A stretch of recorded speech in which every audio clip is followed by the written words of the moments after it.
আসসালামু আলাইকুম বন্ধু বান্ধবীগণ, আপনারা সবাই কেমন আছেন? আশা করি আপনারা সবাই অনেক অনেক বেশি ভালো আছেন। তো যেই হারে গরম পড়ছে, এই গরমের চোটে গার মধ্যে দিয়ে মনে হয় গামের জল তরঙ্গে ঝিলিমিলি হয়ে ঢেউ খেললে যাইতে আছে। আর এই গরমে প্রশান্তি পাইতে আজকে আপনাকে বানাইয়া দেখামু অরেঞ্জ ওয়াটারমেলন সানসেট ড্রিঙ্কস। আর এই রিফ্রেশিং ড্রিঙ্কসটা বানানোর জন্য প্রথমে লাগবে মগো কথানি তরমুজ। আর এই তরমুজটা আমি কাইটটা ডিপ ফ্রিজে রাখিয়া দিয়েছিলাম, সেই জন্য তরমুজটা জমে একদম বরফ হইয়া গেছে।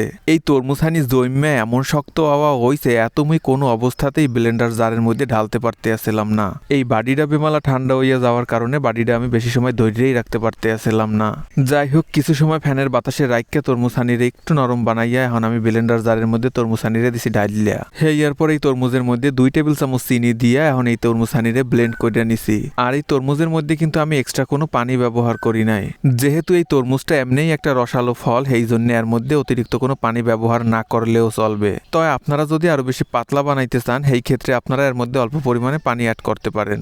এখন দুগ্গা গ্লাসের মধ্যে আমি এই তরমুজের জুস হানিরে ঢাইলা নিতে আসি। আর এই তরমুজের জুসটা দেখেন কেমন সুন্দর টকটকিয়া লাল দেখাইতে আছে।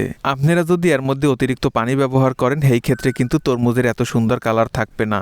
যাই হোক, এই তরমুজের জুস হানিরে এখন আমি 2টা গ্লাসে অর্ধেক পরিমাণ কইরা ঢাইলা নিছি। এখন মগো লাগবে কমলা লেবু। এখন এই কমলা লেবুর কোয়াগুলারে ছাড়াই নেওয়ার পর এই কোয়ার মধ্যে দিয়ে বীজগুলারে হালাইয়া নিমু।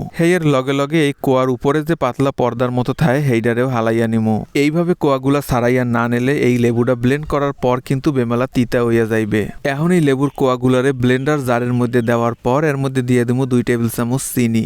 এখন এই সমস্ত কিছু স্মুথলি পেস্ট হওয়ার জন্য এর মধ্যে অল্প পরিমাণে পানি দিয়ে দিমু। আর এই যে দেখেন ব্লেন্ড করার পর আমাকে কমলা লেবুর জুস কিন্তু রেডি। এখন প্রথমে যে গ্লাস 2টার মধ্যে তরমুজের জুস ঢাইলে রাখছিলাম, এর মধ্যে ঢাইলে দিমু 7 আপ। যেহেতু এইটা মজিতো ড্রিঙ্কস না, সেই জন্য এর মধ্যে কিন্তু 7 আপের পরিমাণ অত বেশি দেওয়ার দরকার নাই। 7 আপ দেওয়ার পর এখন এর মধ্যে আস্তে আস্তে ঢাইলা দেবো কমলা লেবুর জুস। আর এই লাল রঙের তরমুজের জুসের মধ্যে কমলা রঙের কমলার জুস ঢালার পর লাল আর কমলা মিললে সুন্দর একটা কালার ক্রিয়েট হইবে। যেহেতু এই জুসটার নাম সানসেট জুস, সেই জন্য কিন্তু এই কালার 2টা বেমালা গুরুত্বপূর্ণ। আর সেই ক্ষেত্রে কিন্তু এই তরমুজ আর এই কমলা ব্লেন্ড করার সময় অতিরিক্ত পানি দেওয়া যাইবে না। খুব বেশি পানি অ্যাড করলে কিন্তু এই জুসের কালার নষ্ট হইয়া যাইবে। আর সেই ক্ষেত্রে কিন্তু এই জুসটা দেখতে অত বেশি আকর্ষণীয় মনে হইবে না। যে কোনো জিনিস দেখতে যদি সুন্দর না হয়, সেই জিনিসটা যত বেশি সুস্বাদু হোক না কেন, খাইতে কিন্তু মজা লাগে না। আমাগো গরমের রিফ্রেশিং সানসেট ড্রিঙ্কস কিন্তু রেডি। ডুববে যাওয়ার আগে আগে সূর্য যেমন লাল টকটকে রং ধারণ করে, লাল আর কমলা রং মিললে এই শরবতটাও কিন্তু ঠিক তেমন রং ধারণ করছে। আর এই অসাধারণ রঙের কারণেই কিন্তু এই শরবতটার নাম সানসেট ড্রিঙ্কস। আর এই রিফ্রেশিং শরবতের মধ্যে কিন্তু অবশ্যই বরফ অ্যাড করতে হইবে।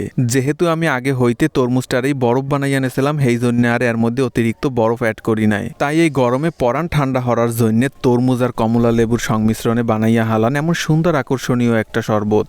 ভিডিওটা শেষ পর্যন্ত দেখার জন্য আপনাকে সবাইরে বেমালা ধন্যবাদ। সবাই অনেক ভালো থাকেন। আল্লাহ হাফেজ।